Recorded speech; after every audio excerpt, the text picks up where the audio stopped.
Hello दोस्तों, स्वागत है आपका हमारे यूट्यूब चैनल सिलेक्शन कक्ष में। जैसा कि मैंने आपको कहा था कि मैं आपके लिए बीएसएससी के क्वेश्चन का जो है सेट वो लेके आऊँगा। तो पहला सेट तो मैंने मैथ का 20 क्वेश्चन का करवा दिया था। अब ये दूसरा सेट है और ये भी प्रीवियस ईयर के क्वेश्चंस ही हैं इसमें। और अभी कुछ दिन प्रीवियस ईयर के क्वेश्चन ही चलेंगे। बीएसएससी सीजीएल, बीएसएससी के जो इंटर स्तरीय हैं और स्नातक स्तरीय दोनों तरह के क्वेश्चन मैं लाऊंगा और दोनों लैंग्वेज में बाइलिंगुअल क्वेश्चन रहेंगे। इंग्लिश और हिंदी दोनों लैंग्वेज में क्वेश्चंस रहेंगे। ठीक है, आपकी सुविधा के लिए मैंने क्वेश्चन को दोनों लैंग्वेज में करवा दिया है, जिससे कि आसानी होगी। जिसको इंग्लिश में कंफर्ट होगा इंग्लिश में, जिसको हिंदी में होगा हिंदी में। ठीक है, तो देखते हैं आज का क्वेश्चन, आज का सेट।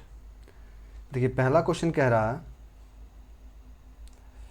1997 में एक नए ओवन की कीमत 2500 रुपये थी। 2000 में उस प्रकार के ओवन की कीमत 4800 रुपये हो गई। 1997 से 2000 के बीच प्रतिशत बढ़ोतरी क्या है? ठीक है, the cost of new oven in 1997 was Rs 2500. In 2000 the cost of that type of oven went up to 4800. What is the percentage increase between 1997 to 2000? कह रहा है कि 1997 में एक ओवन थी जिसकी कीमत थी 2500 रुपये और 2000 में ये कीमत कितनी हो गई? 4800 रुपये। तो ये इंक्रीज कितना हुआ, कितने प्रतिशत की बढ़ोतरी हुई?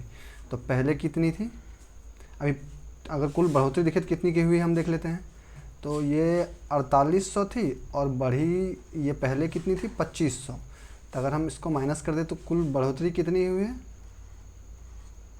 2300 की, मतलब 2300 रुपये इंक्रीज हुआ है इसमें। इंक्रीमेंट कितने का हुआ है? 2300 का इंक्रीमेंट हुआ। अब परसेंटेज में हमको निकालना है कि कितने परसेंट इंक्रीज हुआ है। तो परसेंटेज निकालने के लिए क्या करते हैं हम? तो परसेंटेज निकालने के लिए क्या करते हैं, तो जितना इंक्रीमेंट हुआ है वो, और जिस पे इंक्रीमेंट हुआ है, किस पे इंक्रीमेंट हुआ है? 2500 पे, क्योंकि बेस प्राइस तो ये था 2500 था, 2500 पे इंक्रीमेंट हुआ है। तो हम क्या करेंगे, तो हम जानते हैं परसेंटेज निकालने के लिए क्या करते हैं, जितना इंक्रीमेंट हुआ है वो और जिस पे हुआ है इंटू 100। इसको जब हम कैलकुलेट करेंगे ये कैंसिल हो जाएगा जैसे 4 बार में, और 23 को अगर 4 से कितना हो जाएगा? 92, यानी कि 92%। तो मतलब 1997 से 2000 के बीच में जो ये इंक्रीमेंट हुआ है वो कितने का हुआ? 92% का। ठीक है, 92% जो है वो इंक्रीमेंट हुआ है ओवन की कीमत में। ठीक है, तो नेक्स्ट क्वेश्चन देखते हैं। क्वेश्चन ईजी ही था ये वाला। नेक्स्ट क्वेश्चन देखते हैं। मैं इसी तरह के क्वेश्चन और इससे बेटर जब मैं सेट करवाऊँगा तो सेट के क्वेश्चन में मैं कोशिश करूँगा कि इससे लेवल जो होगा वो सेट के क्वेश्चन का अप होगा, और जिससे कि आपको भी एग्ज़ाम में कोई भी क्वेश्चन आप छोड़ के ना आओ। मेरी कोशिश यही रहेगी कि एग्ज़ाम में आपसे किसी भी प्रकार के क्वेश्चन ना छूटे। ठीक है, तो नेक्स्ट क्वेश्चन क्या कह रहा है? नेक्स्ट क्वेश्चन कह रहा है एक लड़का 8 वर्ष का है। ठीक है, उसकी उम्र क्या है? 8 वर्ष। कार्य का एक श्रृंखला पर उसका प्रदर्शन औसत 10 वर्ष के बच्चे के समान है। तो उसकी बुद्धि लब्धि क्या है? उसकी बुद्धि लब्धि क्या है? It is 8 year old, sorry यहाँ पे ट्रांसलेशन गलत है।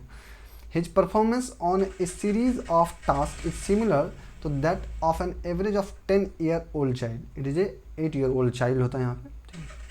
देन इज IQ का मतलब क्या होता है? Intelligent quotient. ठीक है, जिसको हम हिंदी में बुद्धि लब्धि कहते हैं। ठीक, तो इंटेलिजेंट क्वोशेंट, इसके लिए फॉर्मूला आता है। IQ जब भी निकालना होता है आप अपना भी IQ टेस्ट कर सकते हैं। इंटरनेट पे कई प्रकार के IQ टेस्ट आते हैं, चाहे तो अपना IQ टेस्ट कर सकते हैं। ये IQ का जो फॉर्मूला होता है वो कितना होता है, क्या होता है फॉर्मूला इसका जान लीजिए। सिंपल फॉर्मूला होता है।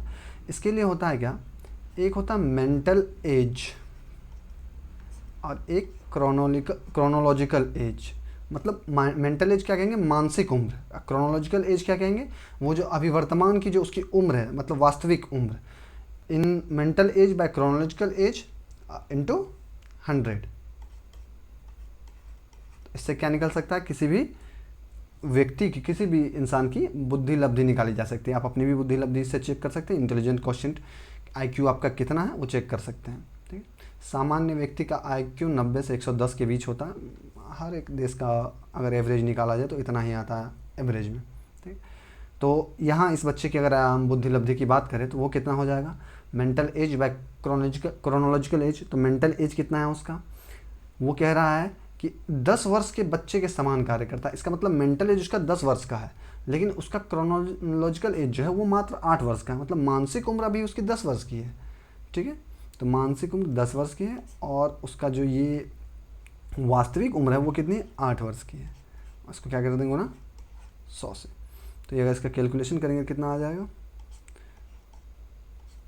5 4 25, 25 पंचे 125, तो उसका IQ कितना है 125, तो उस बच्चे का IQ हो जाएगा 125, ऑप्शन बी। तो IQ के लिए ये फॉर्मूला आप याद रखिएगा, mental as by chronological age into 100। ठीक है, नेक्स्ट क्वेश्चन देखते हैं। नेक्स्ट क्वेश्चन क्या है, कह रहा है कि एक मनुष्य 3 वर्ष की अवधि के लिए, एक मनुष्य 3 वर्ष की अवधि के लिए समान दर तथा समान ब्याज पर, ये आपको SI का क्वेश्चन है, समान दर तथा समान ब्याज पर 400 रुपये तथा 600 रुपये उधार देता है। ठीक है, किसी को 3 वर्ष के टाइम के लिए वो 400 और 600 उधार दे रहा है, 3 वर्ष का समय है हमारे पास। ठीक है, ब्याज के रूप में उसे कुल 90 रुपये मिलते हैं। ठीक है, ब्याज के रूप में उसे कुल 90 रुपये मिलते हैं। तो प्रतिवर्ष ब्याज दर क्या है, कह रहा है यहाँ पे कि 400 और 600 दोनों पे उसको क्या मिल रहा है, 90 रुपीज़ जो है वो क्या मिल रहा है, इंटरेस्ट मिल रहा है। टाइम पीरियड कितना है उसका, 3 ईयर्स है। ठीक है, तो इस पर हमको निकालना है कि रेट ऑफ इंटरेस्ट क्या होगा। अब अगर हम यहाँ देखें तो टाइम हम देख लेते हैं 3 ईयर है, और टोटल उसका जो है सिंपल इंटरेस्ट कितने का है, 90 का है। अगर टोटल सिंपल इंटरेस्ट 90 का है तो हम अगर SI इक्वल टू क्या होता है, principal into rate into time by 100, यानी कि मूलधन गुना समय गुना ब्याज दर बटे 100। तो मूलधन यहाँ पे हमको दिया हुआ, पहले का अगर देखें तो 400 है, समय इस पे 3 वर्ष है, रेट दोनों पे सेम रेट लग रहा है, तो रेट को हम यहाँ पे R से ही डिनोट कर देते हैं बाय 100, और प्लस ये दूसरा भी, क्योंकि कुल ब्याज उसको 90 रुपये मिल रहा है ये है, और इसमें भी हमको 3 वर्ष का समय है और रेट वही है बाय 100। अगर इसका हम कैलकुलेशन कर लेंगे, ठीक है, तो ये हो जाएगा, ऊपर हो जाएगा 12R प्लस 18R बराबर 90, यानी कि ये हो जाएगा 30R बराबर 90, R बराबर 3%। तो इसका जो अगर हम प्रतिशत ब्याज दर देखें तो वो कितना हो जाएगा, 3%, ऑप्शन सी। ठीक है, तो इस तरह से इसका आंसर क्या हो जाएगा, सी हो जाएगा। नेक्स्ट क्वेश्चन देखते हैं। ठीक है, नेक्स्ट क्वेश्चन क्या कह रहा है कि किसी क्षेत्र के 40% व्यक्ति मधुमेह से पीड़ित हैं। ठीक है, किसी क्षेत्र के 40% व्यक्ति मधुमेह से पीड़ित हैं, 25% मिर्गी से पीड़ित हैं तथा 10% दोनों से पीड़ित हैं। तो कितना प्रतिशत लोग किसी भी बीमारी से पीड़ित नहीं हैं, ये पूछ रहा है, किसी भी बीमारी से पीड़ित नहीं होना चाहिए। तो हम जानते हैं कि सब कुछ तो 100% में होता है, तो मान लेते हैं उस क्षेत्र में भी लोग भी 100% रह रहे होंगे। ठीक, जिसमें से कह रहा है कि मधुमेह में, इसके लिए हम वेन डायग्राम का यूज कर सकते हैं कि ये मान लेते हैं कि मधुमेह का है। ठीक है, और ये कुछ इस तरह से बना लेते हैं, ये मिर्गी का हो गया।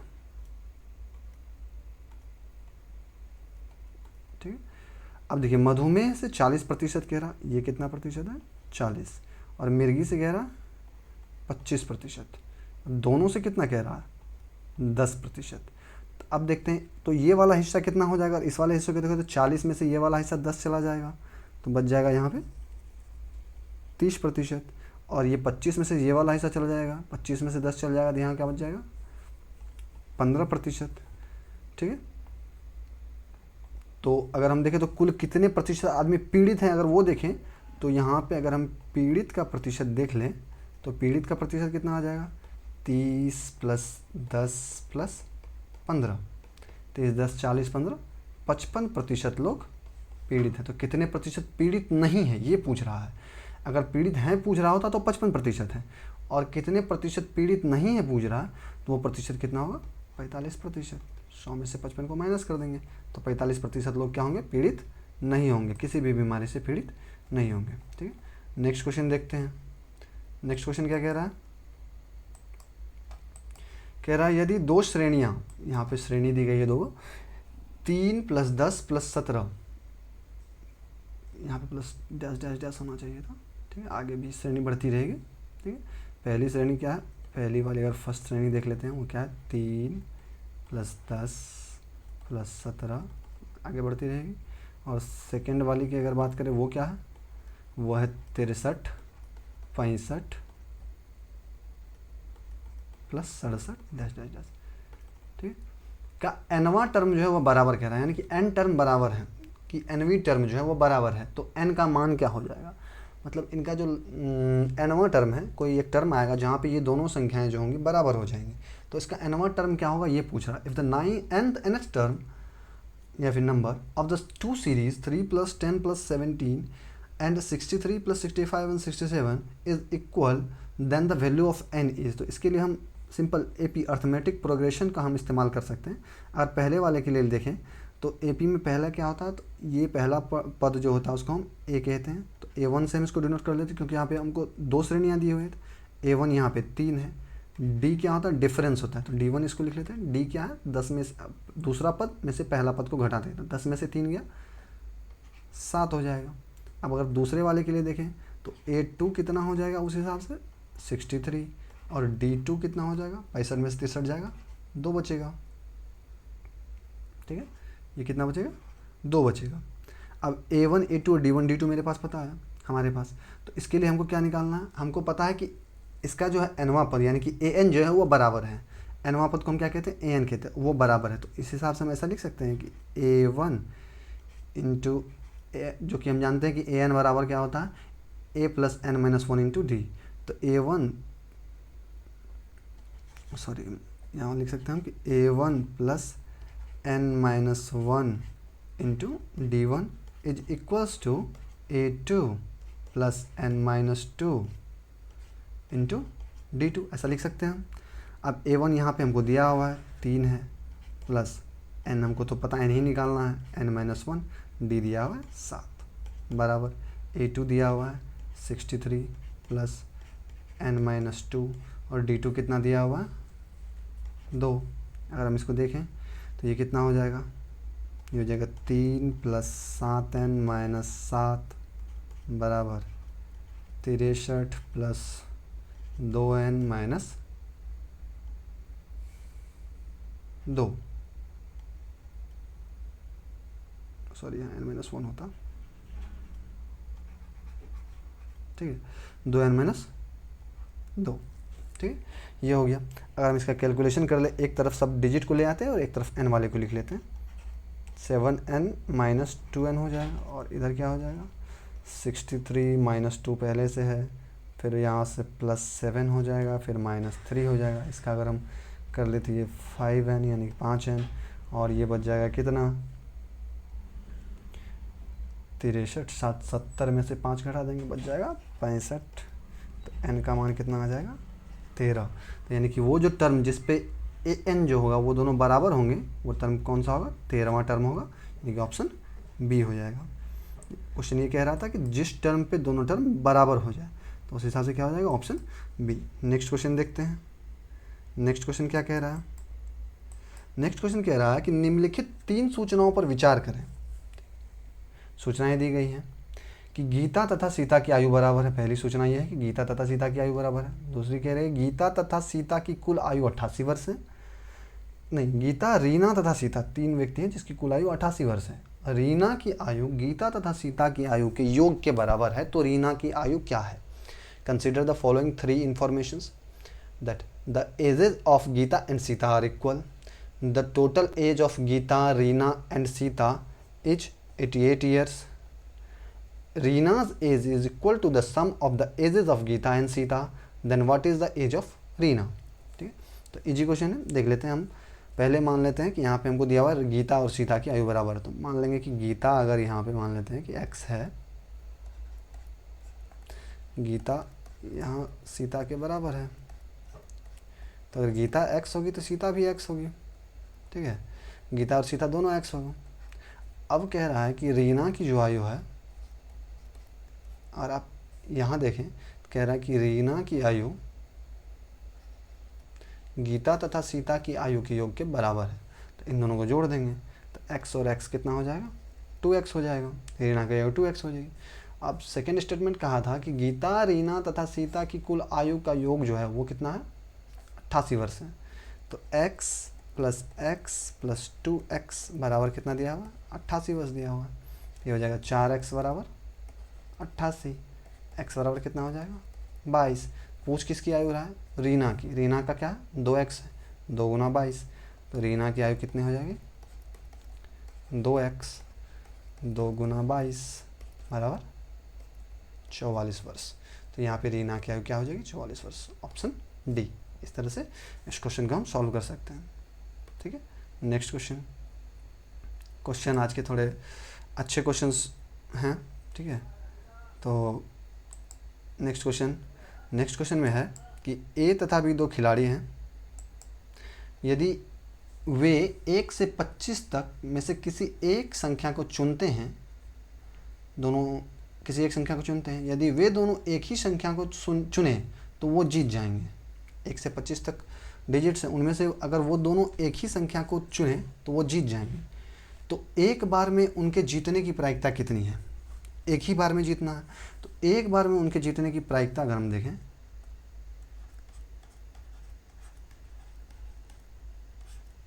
ठीक है,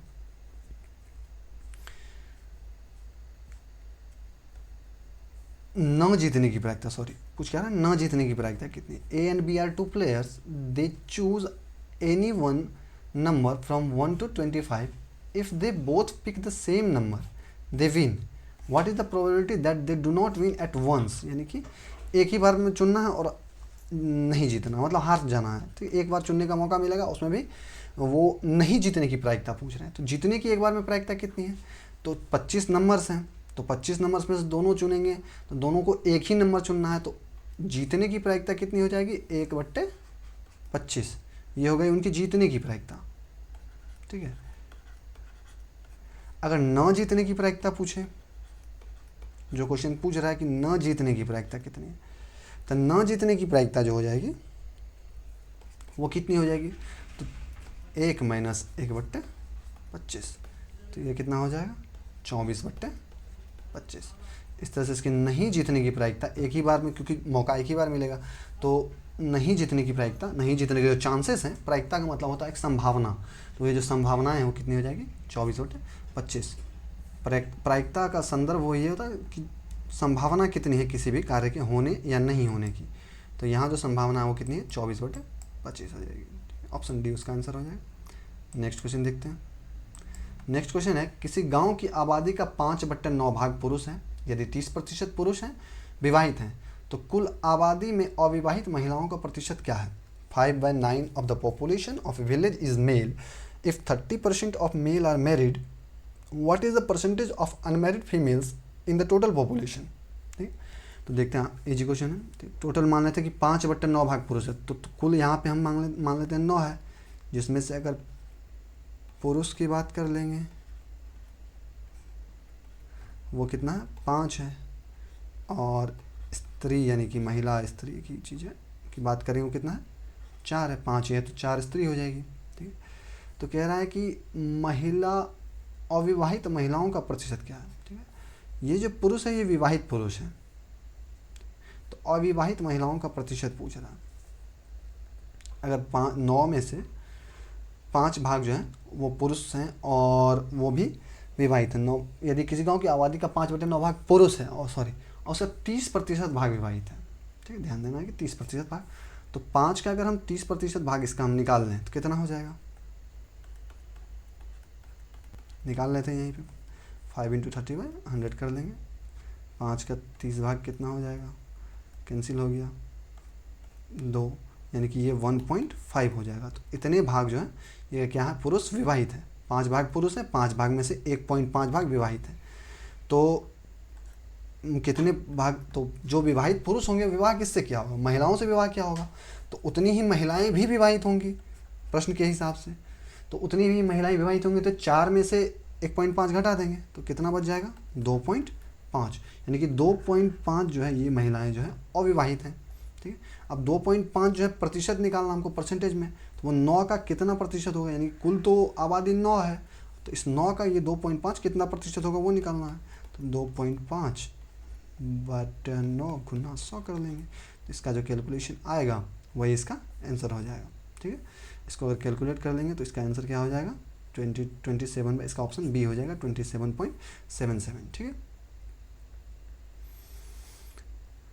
नेक्स्ट, क्योंकि इसको आप इजीली कैलकुलेट कर सकते हैं, ज़्यादा इसमें कैलकुलेशन की ज़रूरत है नहीं, क्योंकि इसका पॉइंट हम नीचे ले आएंगे तो 0 हो जाएगा, इस 0 से ये 0 कैंसिल हो जाएगा, तो इसको 9 से 2 बार से ज़्यादा ही लगना है, 9 2 जा, तो ये 2 के साथ जो ऑप्शन है वो बी ही है, तो वही इसका आंसर हो जाएगा। कभी कभी आपको ज़्यादा सॉल्व करने की ज़रूरत नहीं होती, ऑप्शन से भी आपको करना पड़ेगा। ठीक है, क्योंकि सॉल्व करने लगेगा तो समय ज़्यादा लगता है।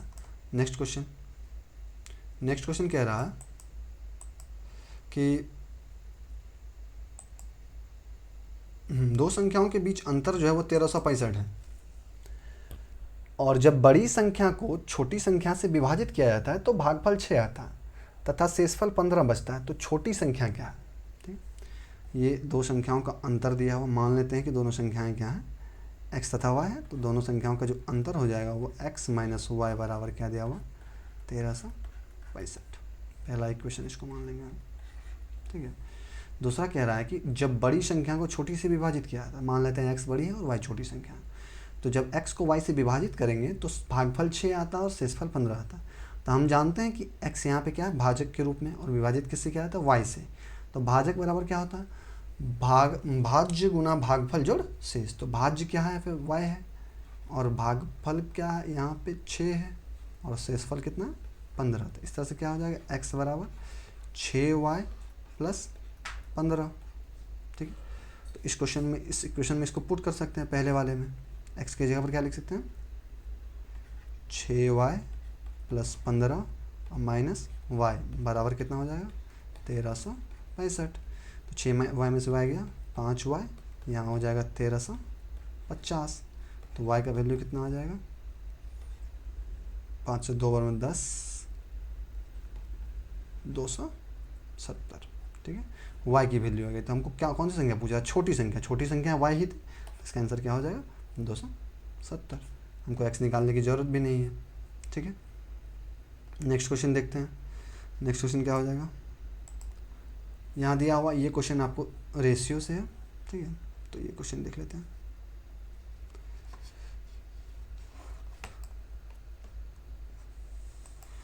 एक सेकंड, सॉरी।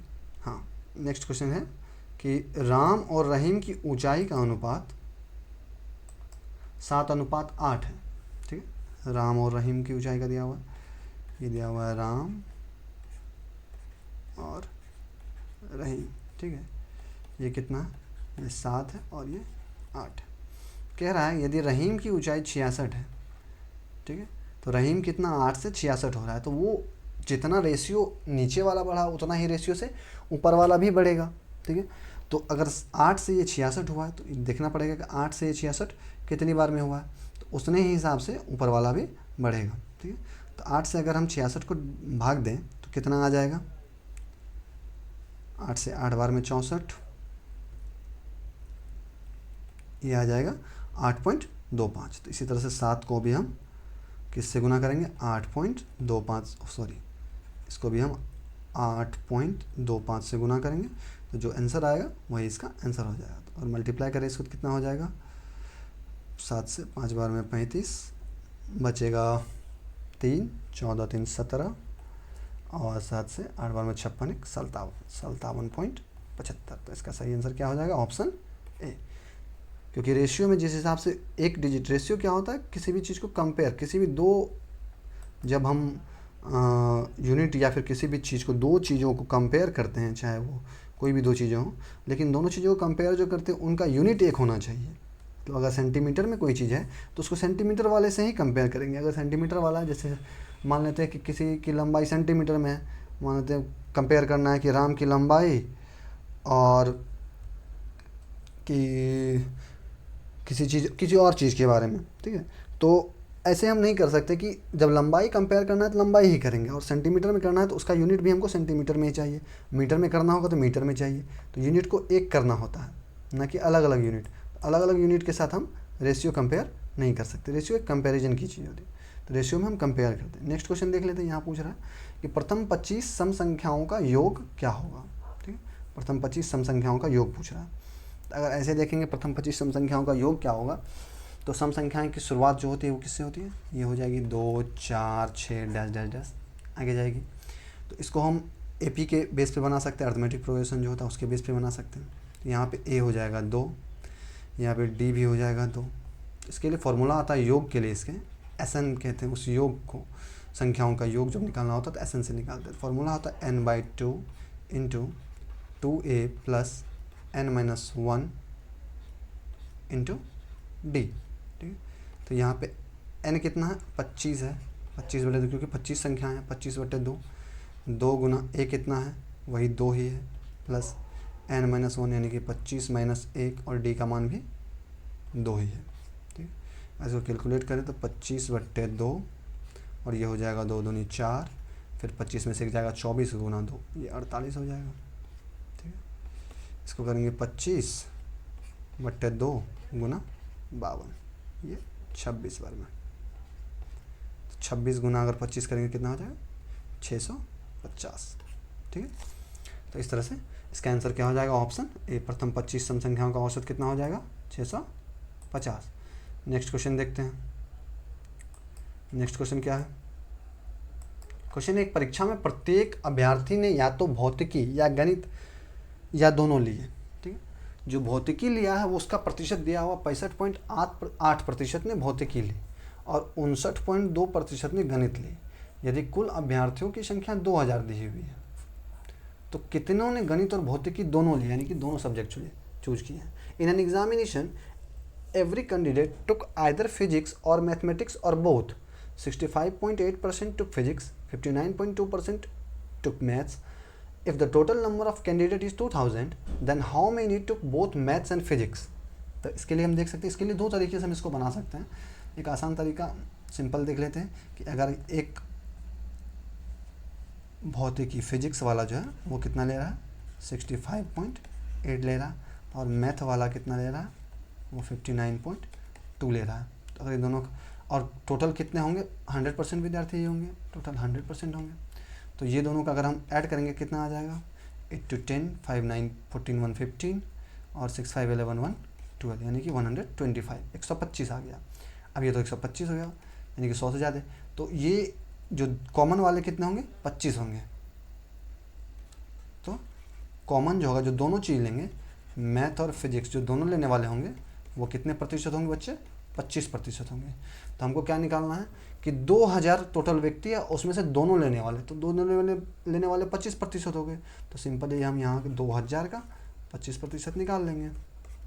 2000 गुना 25/100, 25 दूनी 50, 500, यानी कि 500 बच्चे ऐसे होंगे जिन्होंने क्या किया है, गणित और भौतिकी दोनों लिया। इसको एक और तरीके से बना सकते हैं हम कि हम 2000 का पहले 65.8% निकाल लें, फिर 2000 का 59.2% निकाल लें, कि जो मैथ लेने वाले हैं उनका प्रतिशत निकाल लें, गणित लेने वाले कितने विद्यार्थी हैं वो निकाल लें, और उन दोनों को ऐड करके उनसे 2000 को हम माइनस जब कर देंगे, तो क्योंकि उन दोनों का एडिशन जो होगा जब भी जोड़ेंगे उन दोनों को, तो वो आएगा कितना, 2000 से अधिक आएगा, जो कि कॉमन वाले पार्ट होंगे, इसलिए वो 2000 से अधिक आता है। तो जब आएगा तो उसको हम 2000 में माइनस कर देंगे, 2000 में, फिर 2000 घटा के उसका आंसर आ जाएगा। ठीक है, नेक्स्ट क्वेश्चन देखते हैं। नेक्स्ट क्या कहता है, उन 3 क्रमागत संख्याओं का गुणनफल कितना होगा जिनका योगफल 15 है। क्रमागत संख्या, तो क्रमागत संख्या हम जानते हैं कि जैसे कि 1 2 3 4 5, तो इसमें अगर क्रमागत में हम देखें, अगर पहला को हम x मान लेंगे, दूसरा कितना हो जाएगा x+1, तीसरा क्या हो जाएगा x+2। तो इस तरह से पहली संख्या को x हो जाएगा, दूसरी हो जाएगी x+1, तीसरी हो जाएगी x+2। तो इस तरह से ये तीनों संख्याएं हो गई। ठीक है, अब कह रहा है कि इनका योगफल 15 है, तो जोड़ो तीनों को, x, x+1 और x+2, कितना है इसका योगफल, 15 है। जोड़ने पे तीनों को 15 आ रहा है, तो 3x + 3 बराबर 15, तो 3x बराबर हो गया 12, x बराबर आ गया 4। तो संख्याएं क्या हो गई, एक हो गई 4, दूसरी हो गई 5 और तीसरी क्या हो गई 6। तो पूछ क्या रहा है, इन तीनों का गुणनफल पूछ रहा है। 4 गुना 5 गुना 6, 4 गुना 5 गुना 6 कितना हो जाएगा 120, ऑप्शन ए। इस तरह से इसको इजीली बना सकते हैं इस क्वेश्चन को, ठीक है। तो ऐसे ऐसे क्वेश्चंस को आप आसानी से बना सकते हैं, ज़्यादा इसमें ऐसे इसी तरह के क्वेश्चन पूछे जाते हैं। आप देख सकते हैं बीएसएससी सीजीएल्स के क्वेश्चंस हैं। तो आप जब तक सीजीएल की तैयारी नहीं करेंगे तो सीएचएसएल निकालना मुश्किल काम है। तो आपको सीजीएल के बेस पे तैयारी करनी होगी। फिर मैं सीएचएसएल के क्वेश्चन भी लेके आऊँगा, जो इंटर स्तरीय हैं उसके क्वेश्चन भी लेके आऊँगा, और उससे आपको प्रैक्टिस करवाऊँगा उससे भी। और मैं अपने जो सेट लाऊँगा उसमें भी question moderate to tough level होगा, जिससे कि आपके एग्ज़ाम में कोई क्वेश्चन छूटे नहीं। नेक्स्ट क्वेश्चन क्या कह रहा है कि दो संख्याओं का औसत दिया हुआ है 7.5, उनके गुणनफल का वर्गमूल 6 है। तो दो संख्याएं मान लेंगे हम, पहली x मान लेंगे, दूसरी y मान लेंगे, और दोनों का औसत जो होता है, औसत क्या कहते हैं, दोनों संख्याओं को जोड़ो और 2 से भाग दे दो। जितनी संख्याएं हैं उसका सम और बटे जितनी संख्याएं हैं, संख्याओं का योग बटे संख्याएं जितनी हो। तो दो संख्याएं थी, दोनों का योग कर दिए बटे 2। तो ये कितना दिया हुआ है, ये दिया हुआ है 7.5। तो ये हो जाएगा x प्लस वाई बराबर 7, ये 2 उधर मल्टीप्लाई कर देंगे, ये हो जाएगा 15। तो x प्लस वाई बराबर 15 हो गया। इसको इक्वेशन 1 मान लो। अब कह रहा है कि उनके गुणनफल, यानी कि यही दोनों संख्याएं जो हैं इनका गुणनफल x गुना वाई के क्या है, इनके गुणनफल का वर्गमूल, इनके गुणनफल का हम कर लेंगे वर्गमूल, रूट लगा देंगे, वो किसके बराबर है, 6 के बराबर है। अब क्या करेंगे, ये रूट इधर तो काम आएगा नहीं, इसको दूसरे साइड ले जाएंगे। जब रूट को दूसरा साइड ले जाते हैं तो क्या बन जाता है, स्क्वायर बन जाता है, ठीक है। ये क्या हो जाएगा, x गुना वाई बराबर 6 का स्क्वायर, जो कि 36 हो जाएगा। तो x गुना वाई बराबर 36। तो ये क्या हो जाएगा, अगर इसको हम करें तो क्या हो जाएगा, इसका हम अगर ऑप्शन से देखें तो 36 किस किस का गुना होता है। ऑप्शन देखें, अगर यहाँ पहला ऑप्शन दिया हुआ है 13 गुना 2, 13 गुना 2 26 होता है, 9 गुना 6 54 होता है, 10 गुना 5 50 होता है, 12 गुना 3 36 होता है। तो अगर हम x की जगह पे 12 और y की जगह पे 3 रख देते कितना हो जाएगा, 36 हो जाएगा। अच्छा, इसके लिए वेरीफाई करवा सकते हैं आप इसको कि ऑप्शन में शुरू में क्वेश्चन में दिया हुआ है कि दोनों का औसत 7.5 है। तो देख लेते क्या दोनों का औसत 7.5 आता है। अगर x 12 है, x अगर क्या है 12 है और y कितना है 3 है, तो दोनों का औसत आना चाहिए 7.5। तो कर लेते हैं, तो 12 प्लस 3 बटे 2, 15 बटे 2, जी हाँ 7.5 आ जाता है। तो इस तरह से इसका आंसर हो जाएगा। आपको चेक नहीं करना है एग्ज़ाम में, आपको बस देखना है और हिट कर देना, ठीक है, यही होगा। और कोई मैच कर ही नहीं रहा था, यही इसका आंसर भी होगा। नेक्स्ट क्वेश्चन देखते हैं। नेक्स्ट क्वेश्चन क्या कह रहा है, नेक्स्ट क्वेश्चन कह रहा है कि एक वर्ष में 5,000 रुपये, हाँ एक वर्ष में 50 थोड़ा फंबल हो गया। एक वर्ष में 5,000 रुपये बढ़कर 5700 रुपये हो जाते हैं, ठीक है। 5,000 रुपये की राशि थी, 5700 रुपये हो गई। तदनुसार 5 वर्षों बाद उसी साधारण ब्याज की दर पर 7,000 रुपये बढ़कर कितने हो जाएंगे। तो ये देखिए, एक वर्ष में 5,000 से 5700 हो रहा है, ठीक है। तो ये 5 वर्ष बाद 7,000 की राशि को उसी रेट पे लगाना था हमको। पहले तो पहले वाला रेट निकालना होगा हमको। तो हम कल बताए थे क्वेश्चन में, पिछले वाले सेट के क्वेश्चन में मैंने बताया था कि रेट जो है वो कैसे निकाला जाता है।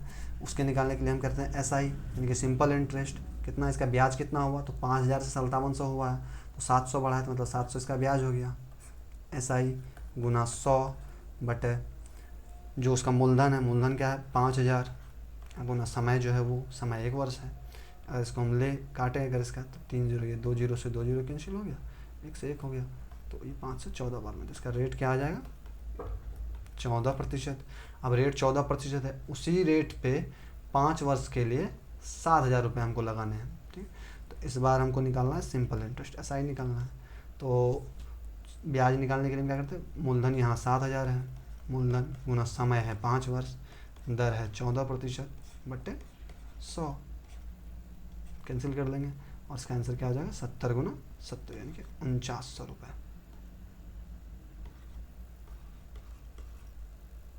ठीक है। तो उसको कुल कितना देना होगा, 7,000 रुपये कितना हो जाएगा, 7,000 में 4900 जोड़ देंगे, 7 4,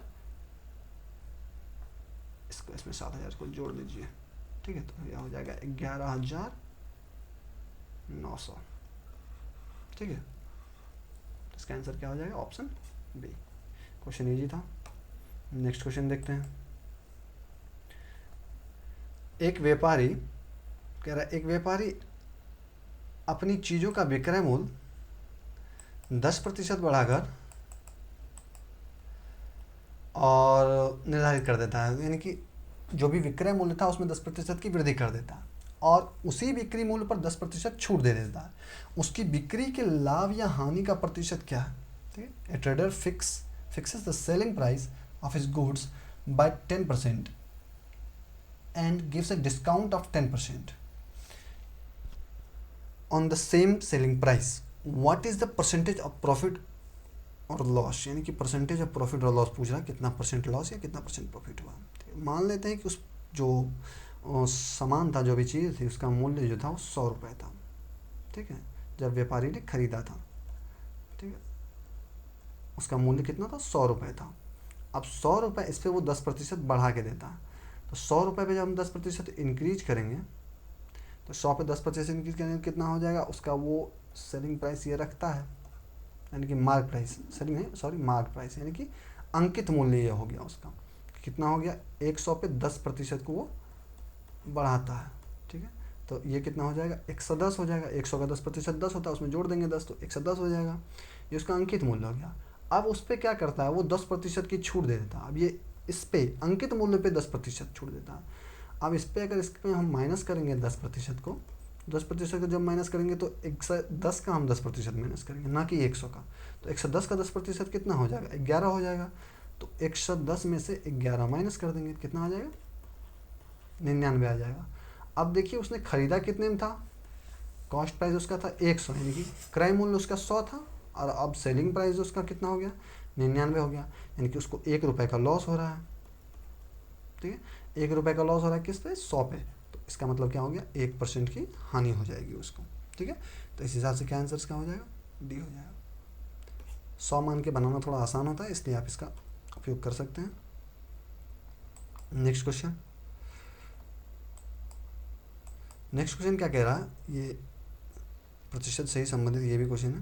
कह रहा है एक शहर की जनसंख्या 1,76,400 है और प्रतिवर्ष जनसंख्या 5% की दर से वृद्धि होती है।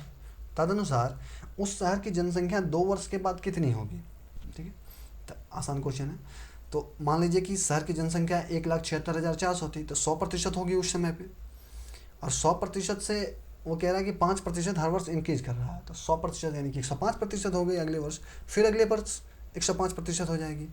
ठीक है, तो अगर हम इसको देखें तो सिंपली इसका इस तरह से बना सकते हैं। 1,76,400 है, पहले वर्ष में 105% बढ़ी, फिर दूसरे वर्ष में भी 105%, 5% बढ़ी तो 105% हो गया, तो 5% बढ़ी। तो इस तरह से इसका हम कैलकुलेशन कर लेंगे। इसका कैलकुलेशन करने पे जो आंसर होगा वही इसका आंसर हो जाएगा। ये कैंसिल हो जाएगा, इसको हम कैलकुलेट कर सकते हैं, तो जो भी कैलकुलेशन करके आएगा इसका आंसर हो जाएगा। ठीक है, तो नेक्स्ट क्वेश्चन इसके लिए देखते हैं। कैलकुलेशन आप कर लीजिएगा, ज़्यादा मैं कोशिश करता हूँ कि जो भी बेसिक हो आपको बता दिया करूँ। ठीक है, तो नेक्स्ट क्वेश्चन क्या है? हाँ, नेक्स्ट क्वेश्चन कह रहा है कि एक पिता की उम्र माँ की उम्र से 7 वर्ष अधिक है।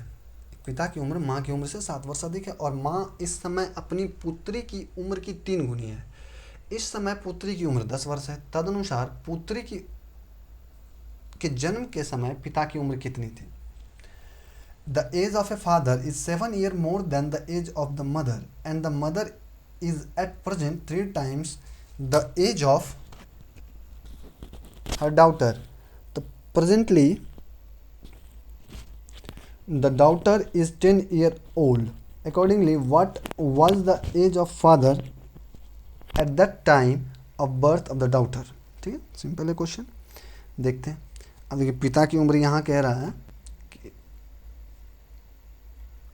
हाँ, अगर हम देखें तो बेटी की उम्र यहाँ पे एक चीज़ दिया हुआ है कि पुत्री की उम्र जो है उसके 10 वर्ष है, तो पुत्री उसकी कितनी है?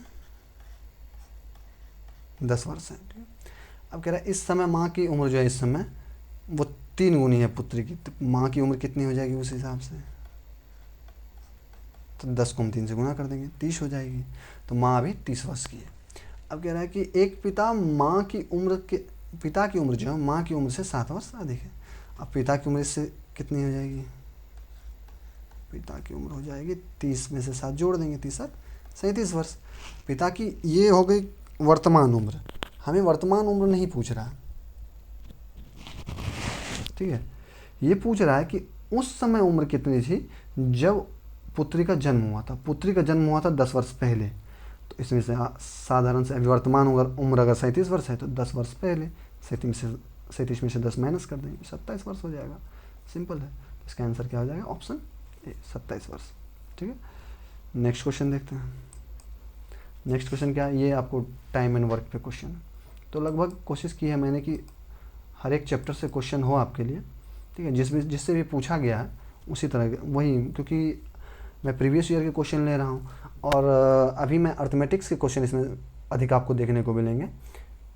जब अगले क्लासेस होंगी, अगली जब मैं वीडियोज लाऊंगा तो उसमें मैं एडवांस के क्वेश्चन जो बीएसएससी में पूछे गए वो भी लाऊंगा। एडवांस तो बीएसएससी में बहुत कम ही पूछे जाते हैं, फिर भी मैं एडवांस के क्वेश्चन जो भी पूछे गए हैं, जितने भी क्वेश्चन हैं वो मैं आपको सब करवाऊँगा, कोई भी क्वेश्चन छूटेगा नहीं, आप इस बात की चिंता ना करें, ठीक है। नेक्स्ट कह रहा है कि ए और बी मिलकर एक कार्य को समाप्त करने में 4 दिन लेते हैं दोनों मिलकर। ए अकेले इस काम को 12 दिन में समाप्त करता है, बी अकेले इस काम को कितने दिन में समाप्त करेगा। ये देखिए, A and B together take 4 days to finish a piece of work. A alone can finish the work in 12 days। In how many days B alone can finish the work. यहाँ देखते हैं कि ए प्लस बी दोनों मिलकर कितना में कर रहा है, 4 दिन में। और साथ ही यहाँ देखिए कि ए को अकेले कितना लग रहा है, 12 दिन लग रहा है। अगर दोनों का एलसीएम देखें तो 12 आता है, 4 से 3, 12 से 1, ठीक है। अब अगर देखें तो ए और बी तो दोनों की मिला के क्षमता कितनी है, 3 है, और ए की अकेली क्षमता कितनी है, 1 है। तो इसका मतलब बी की क्षमता कितनी हो गई, 3 माइनस 1, क्योंकि इस 3 में तो ए और बी दोनों है और ए की अकेली क्षमता 1 है। तो ए की क्षमता अगर इसमें माइनस कर देंगे ए प्लस बी में से तो बी की क्षमता आ जाएगी। तो बी की क्षमता कितनी हो गई, 2। बी की क्षमता 2 है, कार्य कितने करने हैं उसको, 12। तो बी अकेले इसी कार्य को कितने दिन में समाप्त करेगा, 12/2, मतलब 6 दिन लगेंगे बी को इस कार्य को समाप्त करने में, यानी कि ऑप्शन सी हो जाएगा इसका सही आंसर, ठीक है। तो नेक्स्ट क्वेश्चन, ओह सॉरी, आज का ये आखिरी क्वेश्चन था, 20 क्वेश्चन। तो 20 क्वेश्चन ये आज के जो जितने भी क्वेश्चन थे ये समाप्त हुए, और इसी तरह के सेट जो है मैं पहले जितने भी प्रीवियस ईयर क्वेश्चन है वो मैं लेके आऊँगा और आपको सारे क्वेश्चन प्रीवियस ईयर के मैं करवाऊँगा। जब ये सारे प्रीवियस ईयर समाप्त हो जाएंगे तो मैं आपके लिए